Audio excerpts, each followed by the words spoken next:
Hi, everyone, and welcome back to the podcast. Let's talk about social media.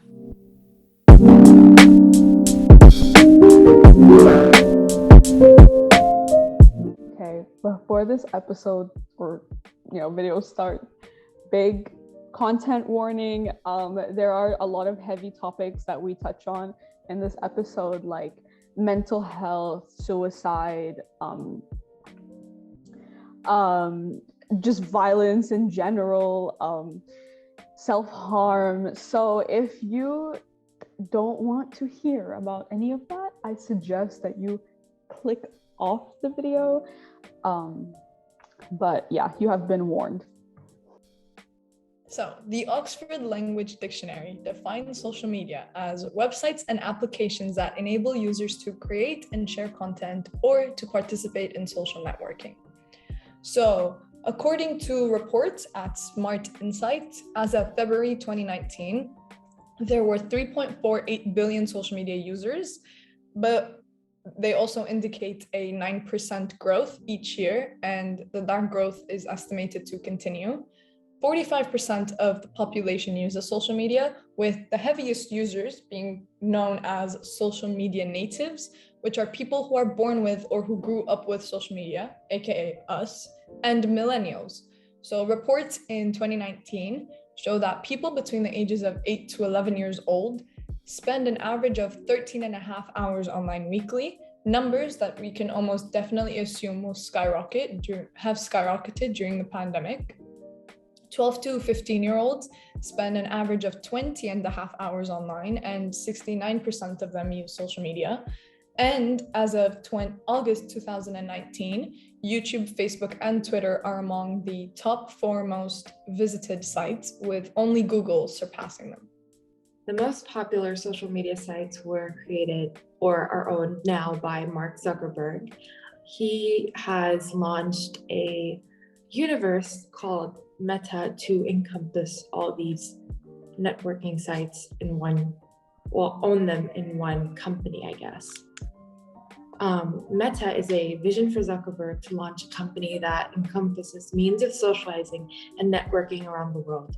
The reason the apps were grouped and named within Meta was that Meta reflects the vision for working hard and playing in a virtual world to steer away from any controversies these apps have, which we will talk about more in detail later, to change the initial company pitch to make it more than just a social media company, because their ideas go beyond. So, I was watching the movie created by Netflix, The Social Dilemma, and I'm pretty sure we've all watched it here. Anyway, so basically, if you haven't watched it, it explores the dangerous impact of social media on humans, and it's basically a bunch of tech experts like CEOs, engineers, heads of really famous and not so famous social media companies, and talking about the ethical concerns of social media. And like, they talk about how social media has created really good things, like we're able to talk to people that we wouldn't be able to in our own countries because we'd need to talk to them face to face, but now we have social media so we can talk to them through social media, obviously, if they're overseas, anything. So it's created many wonderful things, but there are also many disadvantages to social media, and the social dilemma really explores that. And that's why it's a dilemma, because it brings lots of good, but also quite a lot of bad. Like, for example, people have gotten ideas from fake news and other negative news, and they've put it into action in their own surroundings, whether that could be terrorism or school shootings, all of these things. They might have gotten it from social media, and then they put it out into the world because they've seen it on social media, and they're like, oh, it's okay then, And they're tracking everything that you do on there. They're tracking how long you look at posts, what posts you look at, everything. How, like, if you, for example, if you're on Instagram stories, if you just swipe past it really quickly, the amount of seconds you're on there, it's insane how much they're tracking and like how much they're tailoring it to you and that you don't even realize it. So yeah.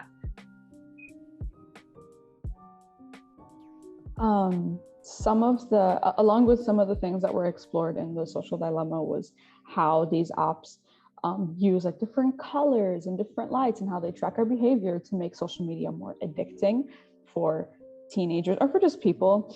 And I'm going to hit y'all with some depressing stats that I found about social media. So estimates suggest that more than 210 million people worldwide suffer from addiction to social media and the internet in general. Symptoms of depression are twice as likely to appear in teens who spend more than 5 hours a day on their smartphones. So if you just spend 5 hours on your phone, which is a lot, I'll admit it, you are twice as likely to show symptoms of depression. Not being on social media causes the fear of missing out in 34% of young adults. Checking social media while driving happens to 50% of drivers, which, I mean, that's how bad the addiction is, to the point where they endanger themselves just to see what whoever posted what. A massive 43% of teenagers feel bad if no one likes their post. So something as, you know, I don't want to say arbitrary, but abstract as social media, where you just go on to, you know, follow up on people's lives and stuff, can actually negatively impact like you and your self-esteem and your mental health, which is scary, you know, because you can't just leave. But there's also stats showing that even if you do leave, it'll still negatively impact you. 74% of all Americans log in to check their Facebook on a daily basis. This is really funny. Social media disagreements between couples account for 1 in every 3 divorces. So if you get divorced, likely it's because of disagreements that happen on social media. 40.6% of young adults complain their sleep has been affected by social media. And that's just the young adults who know that that social media has affected their sleep. There's others that probably think that it's their problem when in fact it's, you know, their phones. And this one's really sad. 7 in 10 teens who use social media for over 5 hours are at a higher risk of committing suicide. So the addiction that we all, you know, have centered our lives around, or our phones or social media, has really, really negatively impacted all of our lives and society in general. While there are goods, there are also a lot of bads about it that don't get acknowledged. So yeah, I want to go back to like what Lua said, and it's like, one question is, why do we spend, like, we know the negative effects that it has on us. Personally, I know, like, when I go on social media and I follow certain people, or I look at some people's posts, I don't feel good. And if I sit there and I go on TikTok for 3 hours, I don't feel good. So why do we continue doing it? Is there like a science behind it? So what I found is that algorithms are a really big part of social media, and because social media platforms are for-profit companies, their main goal is basically to get you to stay on this app for as long as possible, because the longer you stay on it, the more profit that the company gets because of advertisements. So they created self-improving algorithms. What that means is basically, one, they show you what you want, but this creates something called echo chambers, which means that you are only fed like information or opinions that you want to listen or you want to hear, and it doesn't allow a variety of opinions, different, like, it's just telling you what you want to hear pretty much.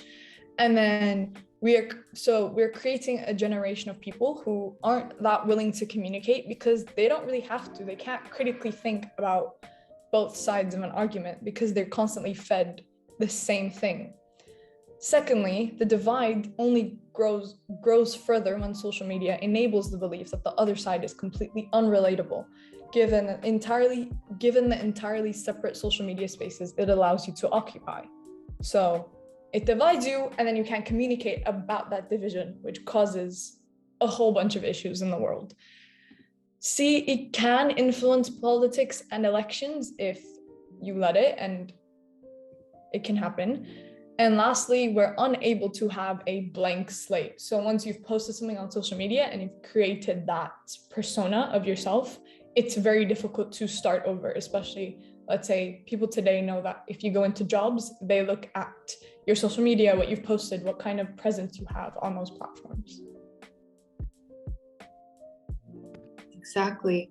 And going back to what you said on how Facebook makes profit out of the amount of usage and the ads we look at, there was actually a statement made by Hagen, who is, mind my pronunciation, I don't know how to say names really well, but anyways, she's the whistleblower of Facebook. A whistleblower is just like a person who I think she holds private and public information of the company, and when it's deemed illegal, she will act as witness.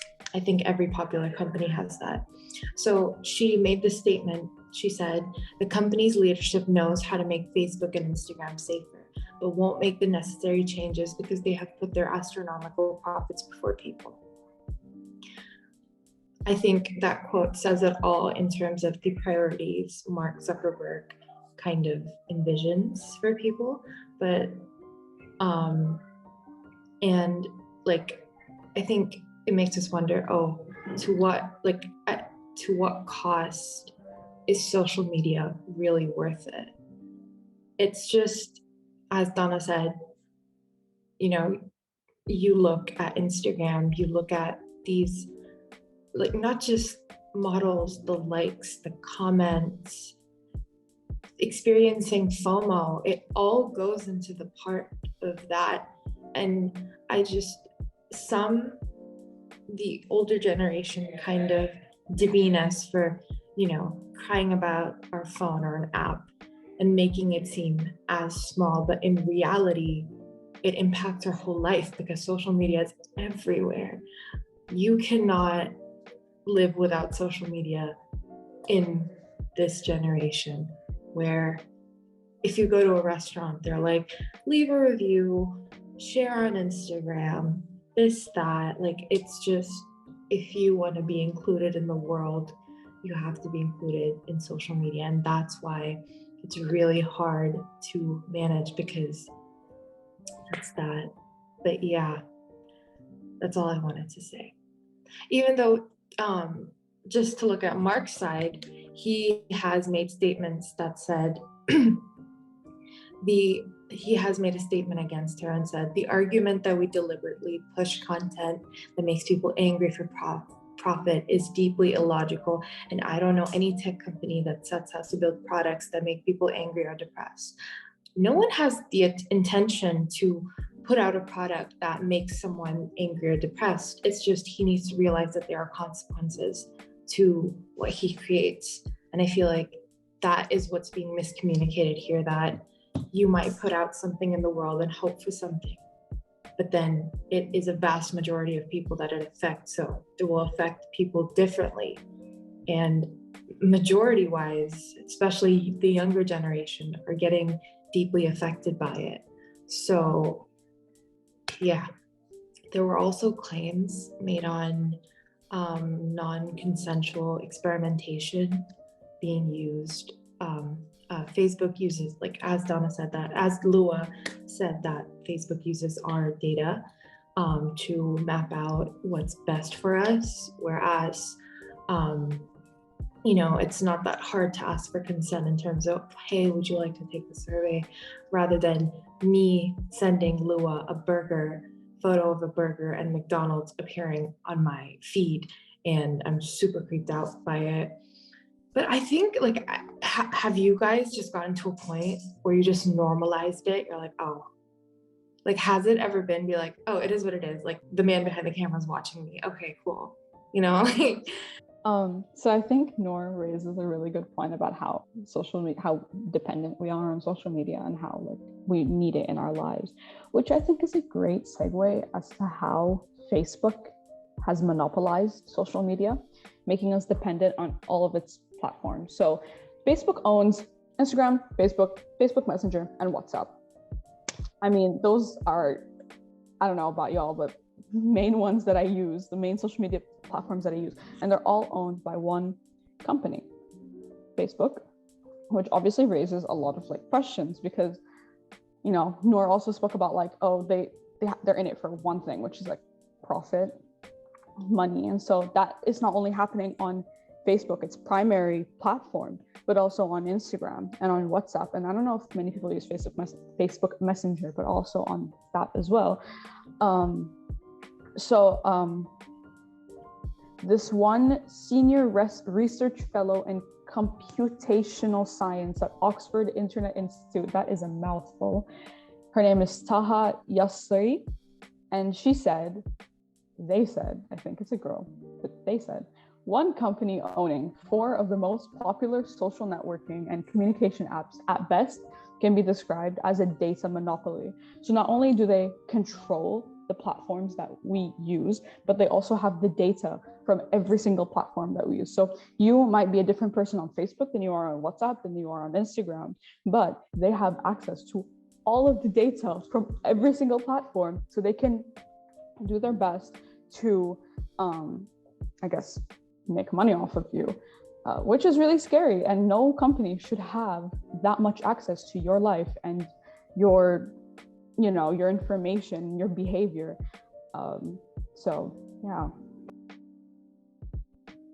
I think this like whole idea like really beckons the question of like how safe are we on social media, and like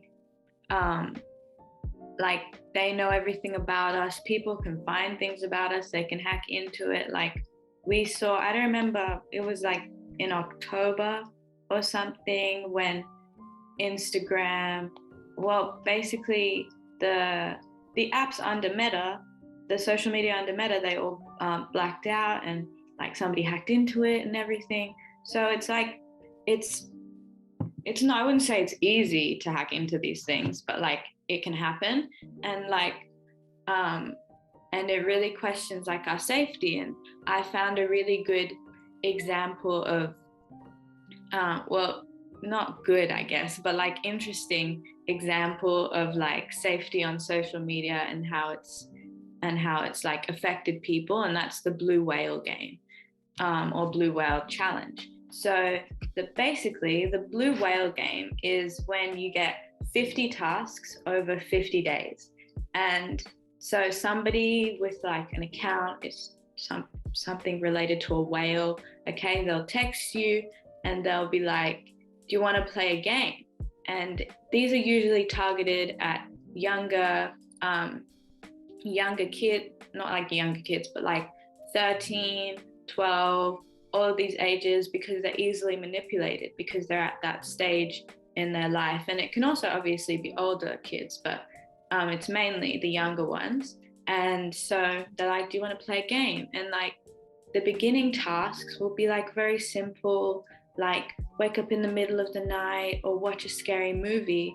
But then over time, it becomes more and more dangerous, like asking the kids to do things like carve a whale into their arms. And then so things like that, which obviously that's self-harm and it's not okay. And then the final challenge is to commit suicide. And you may think like, oh, they can just block this person. It's really easy. They don't need to go into the challenges. But these kids are being manipulated. They're being manipulated into playing this game. And the people running the game, they have information on these kids. And these kids are very vulnerable. So it's easy for them to be manipulated into playing these games and continue playing these games. And this isn't fake, because there have been stories of some people that have survived, and there's been evidence of kids that have passed away that have played the game. So, and some experts say that this challenge was initially a hoax, but it was discovered through social media and networking that it became so much bigger and a massive problem. And like that avenue was through social media, and like these kids would have never had that interaction if social media wasn't there, you know? So I just find that so like crazy how we could just be on our phones one day, we get a message to somebody saying, do you want to play a game? And then it goes to that extent where kids are passing away because of a game. Like obviously the main thing isn't social media, but it's been helping. It's kind of like a catalyst, like it's helping the aim like go further, you know? So yeah, that's insane. And that I remember that being one of the biggest like controversies, the biggest topic of discussion for when I was a kid, or I don't really remember what year it was, but I was pretty young when I heard about that. And then there was like the whole Pokemon Go thing where like people would run into the streets to like collect their Pokemons. But those were very like sort of recent ones.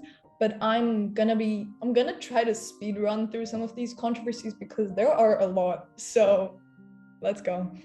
So first there was a YouTube controversy, that the algorithm was recommending conspiracy theories to boost ad revenue. And as I've said before, they do this because the more ads they get, the more profit they get. So after loads of pushback, they changed it so that the algorithm does not promote certain content despite a huge loss in revenue.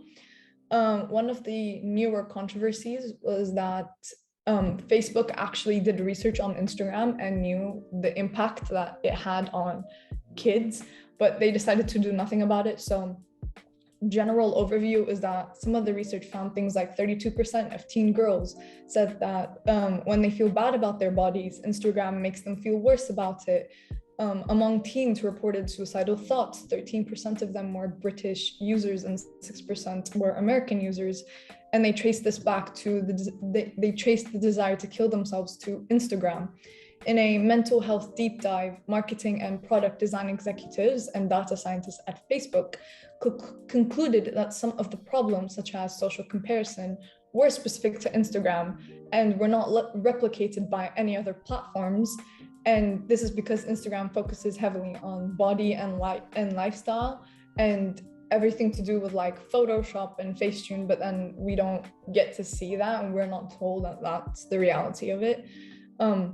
Features that Instagram identifies as most harmful to teens appear to be at the platform's core. So in one study of teens in the US and the UK, they found that 40% of Instagram users reported feeling unattractive, said that the feeling began on this app. And teens who reported feeling not good enough said that this also started on Instagram.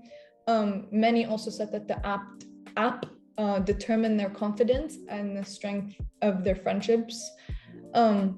Facebook's research indicates that Instagram's effects aren't harmful to all users. For most teenagers, the effects of negative social comparisons are manageable and can be outweighed by the app's utility as a fun way for users to express themselves and connect with friends.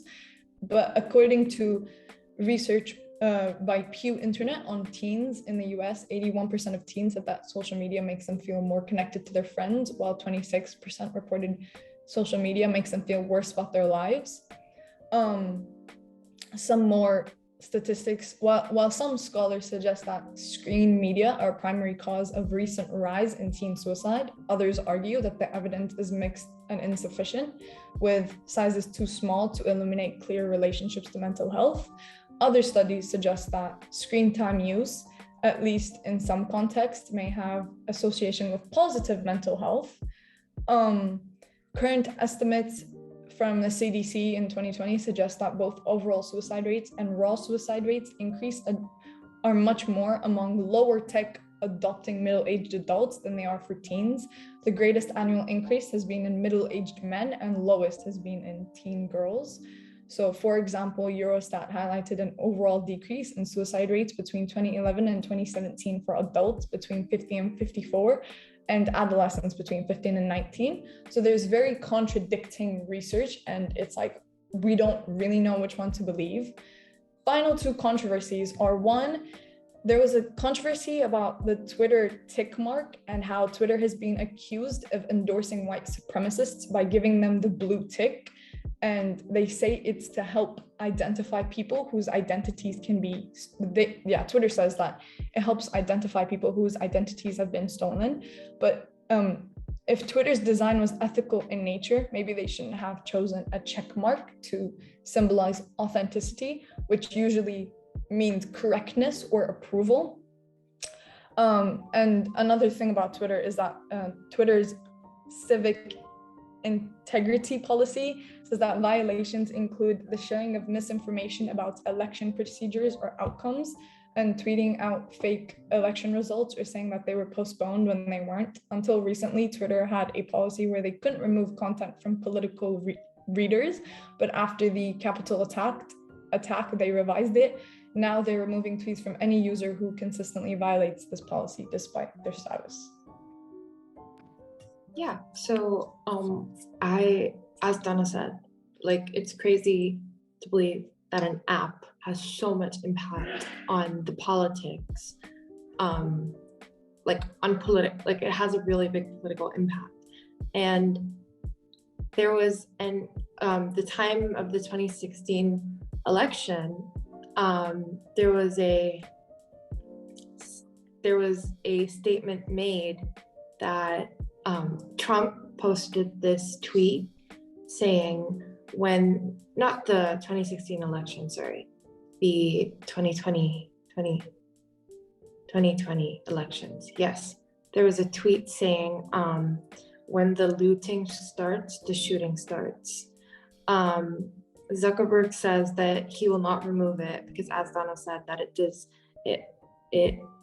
it's a political opinion, and it does not promote violence in their opinion, or this, that, and that it's not their responsibility to, pick sides. But this initially is instigating violence. So, and another thing that so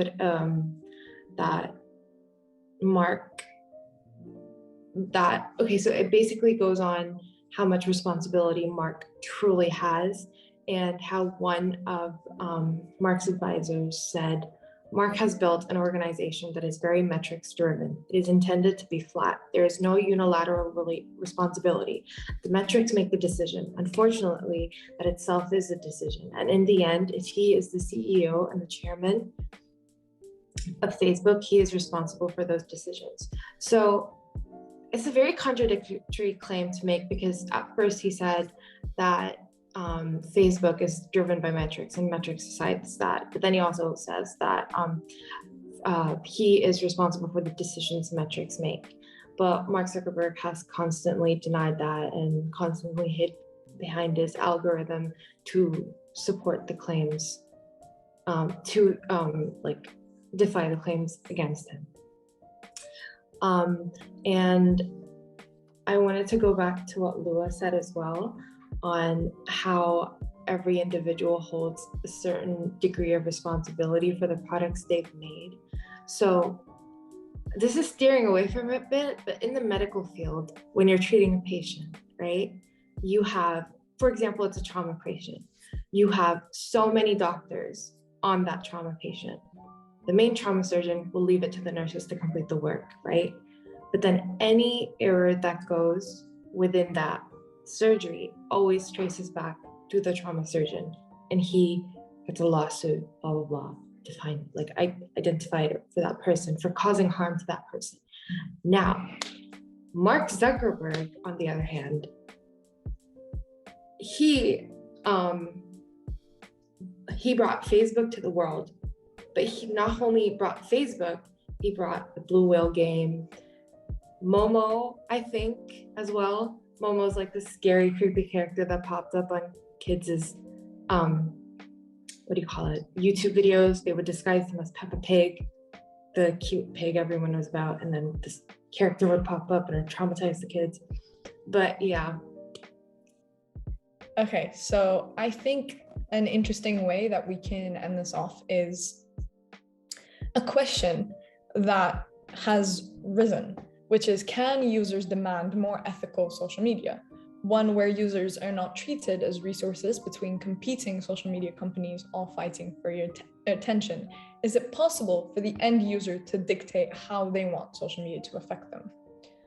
So some ethical designs that I've gotten from research, and some things that Facebook or Instagram or other social media platforms are planning to implement, I'm going to be talking about right now. So some ethical designs can be that technology that doesn't maximize its use of addictive feedback loops in your brain after testing dozens of notification sound styles and themes. So basically that's just saying we look at, so the notification style and the sound and all of that has been proven to be addictive. So if we can change that into, if we do research about what's not addictive, then we can make it more ethical. Technology that initially uses its algorithms to make you procrastinate less, engage more meaningfully, and feel better about yourself. And simplifying decision-making and using algorithms to maximize what's best for the users instead of what's most profitable. And it suggests what you need instead of what profits them. These are very big, vague ideas, but it's just something to like work off of. But some things, this is new information that I've gotten, where it says that Facebook, I think, released this statement saying that they'll be taking a more stricter approach to what they recommend to teens on the app. They said that we'll stop people from tagging or mentioning teens that don't follow them. We'll be nudging teens towards different topics if they've been dwelling on one topic for a long time. And we're launching the Take a Break feature in the US, UK, Ireland, Canada, Australia, and New Zealand, which we previously announced. If someone has been scrolling for a certain amount of time, we'll ask them to take a break from Instagram and suggest that they set reminders to take more breaks in the future. We'll also show them expert-backed tips to help them reflect and reset. The Take a Break reminders build on existing time management tools, including Daily Limit, which lets people know that they've reached the total amount of time they want to spend on Instagram each day, and offers the ability to mute notifications from Instagram. I don't know how many people use it. I don't know if you guys use it, but yeah. Parents and guardians will be able to see how much time their teens spend on Instagram and set time limits, and we'll have an educational hub for parents and guardians. We'll also give teens a new option to not notify their parents if they report someone, giving their parents the opportunity to talk to them about it. This is the first version of these tools. We'll continue to add more options over time. We're also developing a new educational hub for parents and guardians that will help include additional resources like product tutorials and tips from experts to help them discuss social media with their teens. They will be able to bulk delete content they've posted, like photos and videos, as well as their previous likes and comments. Instagram CEO Adam Mosseri, in a Senate hearing, refused to say he'd permanently halt plans to release an Instagram for kids. He also said that the company is bringing back a chronological feed option. So all of that is just stuff that they want to implement or planning to implement, which I think will create a more ethical social media use, and they can test it out and see what works and what doesn't. Yeah, so I think these are all like really, really good. Like we wanted to also like talk about like what we ourselves, how we use social media, how it's affected us, because it's different for each of on the podcast. So I guess I can start. So basically I use Snapchat, Instagram, WhatsApp, TikTok. I think, well, like YouTube, like I'm not completely sure how everything counts as social media, but like I use those mainly, and mostly Snapchat. And I think I've thought about like deleting Instagram and stuff, But then I also go like, oh, then how will I talk to these people? How will I get in contact with these people? That's what goes on in my head. And I think that's the main reason why I still have social media. Like, I don't think that like seeing the celebrities on Instagram and influencers and whatever like affects me that much, but it probably does, because I mean, we were just talking about how much it affects us. But like, I don't notice it as much personally. So I think the main thing that's like keeping me on Instagram, Snapchat, and all of these things is my connection with people. So yeah. I guess I'll go next. So I use Snap, Insta, WhatsApp, TikTok like a lot. I don't know, does LinkedIn count as a social media platform? I don't know. I use it as well a lot. I think my experiences on social media have been, I want to say, positive for the most part, because like, especially with Instagram and stuff, like I've built a community of, well, I haven't personally built, but I found a community of people from like my own home country that I could connect with that I otherwise couldn't have done if I didn't have Instagram, because there's just not that many of us in this country, like where we live. Snapchat is pretty much an overall net positive. I get to talk to people, snap people. I can I can text people without because you can delete the messages, or you don't have to save the messages. I think that's pretty cool. TikTok, I think, though, has wasted my time so much. Like, I don't know. And it's so, because I think now we've all gotten used to like the short videos. Like before, I used to be able to watch like 4-hour-long videos, and now I can't stay focused. Like I just need to keep like swiping. When I see a video on TikTok that's longer than a minute, I'm like, what is this? What do you think this is? And I just swipe. So it's my attention span out the window. Okay. LinkedIn is okay because like you get to show your accomplishments and stuff. But something that I've noticed, and I don't know if like y'all use LinkedIn as much as me to see this, but I find myself comparing myself to other kids my age on like what they've done and stuff like that. So I think that's a really big problem. Like we're like all of us are 16, 17, like we're all young, and yet I'm still sitting here comparing myself to other people. I'm like, oh, well, look at how many connections they have, and look at how much they've done and all this stuff. So that has pretty much like has impacted me. What else? I think social media, like for me in general, has been okay. It has affected like my mental health. Oh, and my sleep. I can't sleep. I don't know if it's the social media that's doing it or something, but I'm just too addicted. Yeah, I think if you checked my time usage, it's like 7 or 8 hours a day, which is really bad because I'm just so used to the swiping, and I want my brain to be constantly stimulated. And if it's not, then I'm like, oh no, like I'm stuck alone with my own thoughts and I need to keep swiping. So that's how it's affected me, but it also has its positives on my life. And I've talked too much, so floor to y'all now. So the way the social media has affected me personally is that it's okay. So I'm gonna start again. Okay. So the main apps I personally use are Reddit, Instagram, Snapchat, Twitter, WhatsApp, and TikTok. It's a lot, but I use them for many different reasons. I'm not really socially active on Twitter and Reddit. It's mostly just for like, I gather information around the world, and Snapchat for me has been a positive impact because I suck at keeping in touch with people, and people can make fun of me keeping streaks. Yes, a 17-year-old keeping streaks. I don't care. It's my way. It's my way of connecting with people that like I don't really talk to. Like I'm not talk to, but it's just my way of saying, hey, I'm here. You know what I mean? With each streak I send, I'm like, look, I'm still in, I'm like my blank or like my post is just, or like I usually give updates about my life on Snapchat, so everyone's updated, and then conversations start upon it, and it's just a nice way personally for me to keep it. Instagram, on the other hand,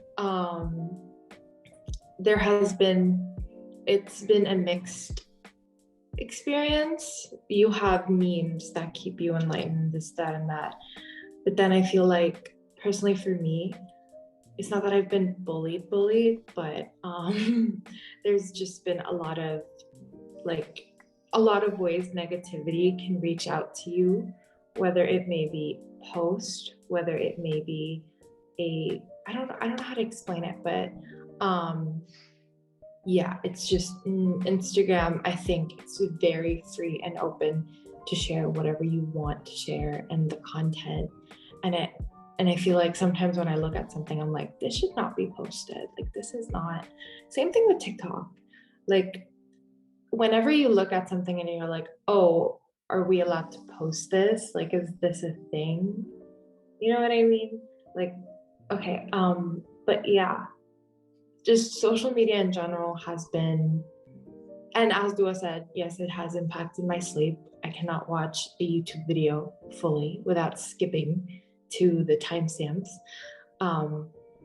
but that's the consequences that I have had to accept, and to an extent I'm also responsible for them. And yes, I've thought about quitting Instagram, but again, as Lola said, I have family that lives like in the US and India, so it's just like really hard for me to just break contact with them. So yeah. Okay, so finally me, I have had the rockiest journey of everybody here, and I think all the rest of them will attest to that, because I just keep deleting and re-downloading every single app for no reason. No, so basically right now, in this current moment in time, the social medias that I use are YouTube, Instagram, Pinterest. I talk to like 2 people on Discord, which I think that's social media, and Facebook right now, but I don't usually use it. I'm just using it for a university like group chat thing, but I don't really count Facebook because so it's like 4 main social media platforms. I used to have Snapchat. I have a Twitter account, but I never go on it unless like I want to search for something specific. And then I used to have Snapchat, but Snapchat was really bad for me because, one, I don't know why, streaks were so bad for me, because it was like, I'm keeping in touch with these people. Like, there was like 3 people I actually wanted to like get streaks from, but then everybody else was like, I'm keeping in touch with these people to say that I'm keeping in touch with them, not because I actually want to talk to them. Like, they don't make me feel good. I don't know. It was weird. And then I would waste a lot of time going through the Snapchat like story thingies, the like original Snapchat shows. It was so bad. I used to have TikTok as well, but I don't anymore because I found myself literally opening it and 2 hours later being like, oh, I've been on this 2 hours. It has felt like 15 minutes. Was not good. I wanted to be more productive, and I found that the fastest way I could do that was just if I deleted TikTok. But I do use it on my mom's phone, and I just use it as a way of like communicating with my brother, because when he comes over here, we scroll through the TikToks that I liked. So it's just like I go on it once every like fortnight, once a month, depends. I don't know. For Instagram, I had to re-download it because I'm in charge of the podcast's Instagram. But I've started curating my own Instagram account. I only follow like 200-ish people at this point in time, and I don't really follow any. I follow like 5-6 celebrities maybe. And then I use Pinterest. Is really good. Pinterest is probably my favorite social media, and YouTube, because I've curated my feeds perfectly, where it's like I get exactly what I want from them. I scroll, it takes me 15 minutes, and then I'm done. My Instagram feed now, I literally scroll through it, and in literally 10 minutes, I'm done. It's like, you're up to date. It's so good. But yeah, right? Literally 10 minutes, because I don't follow anybody anymore. But yeah, so I've tried. I might re-download Snapchat, but I'm not sure, I'll see what ends up happening. But yeah, I don't really like social media. If I could delete all of them and wipe myself off the face of the planet, social media wise, I would do it. So like we can see how like it's all affected us differently and the different reasons why we stay on social media. Obviously for some it's worse than others. Like Dana's situation is very similar to my sister's. Like she stopped following anybody, any celebrities, because it's like really bad for her mental health. So like, you know, it's all affected us in different ways, and we've realized what we need to do to try and like try and stop it affecting us as much as it possibly could. Like we've all taken different measures on what we need to do for ourselves. So I think it's important that you do that as well, because you never know how it's affecting you subconsciously. So yeah. Yes. Oh, I was gonna say, you can turn off your notifications. That's what I do. I don't get notifications from. Oh, and I use WhatsApp. I forgot to add that. I use WhatsApp, but I don't have notifications for Instagram on, which really helps me because then I get to go on it once a day, like whenever I choose to, and I try not to go on it more than that. But yeah, if you need to mute notifications and go on it whenever you feel like it and be like mindful of, okay, I'm going on Instagram because I want to go on it, not because my finger goes to where it's comfortable and I just swipe and I know Instagram's there. So yeah, you need to do that. You should do that because it's very good for you.